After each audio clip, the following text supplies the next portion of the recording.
Today I'm going to remind you guys how to start your alphabet project. So the very first thing you want to do is you want to make sure that you have all your photos in one easy to access spot. So I have mine in my desktop folder. To preview them, I can click on the first one, hold down Shift, click on the last one, and then double click, and it opens up in that program preview. So here I can easily navigate my way through all my photos. So I want to have this window open. I'm also going to keep this up, so this was what I had up on the board all of last week.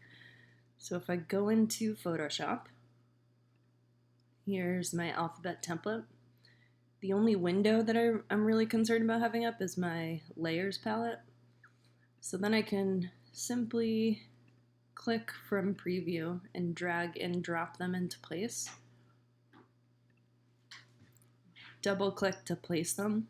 So I can move this over so that I can see my helpful little toolbar right here. So we're gonna do everything in 3 easy steps: rasterize, resize, and then cut the sections out. So if you can kind of tell, this is my T.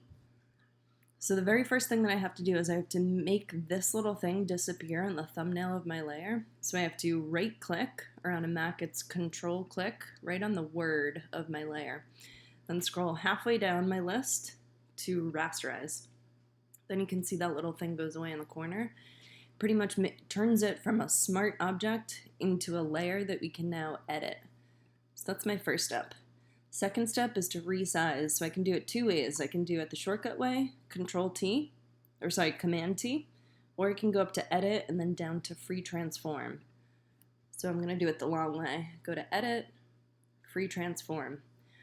All that does is makes this box appear around my layer. So now I can shrink stuff, or I can make stuff much bigger.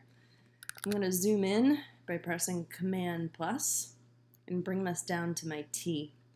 So I can do it a few different ways. Say if I want to chop off some of the length on this T and I want it to look just like that, I can press Enter to make it stay. Last step, cut my sections out.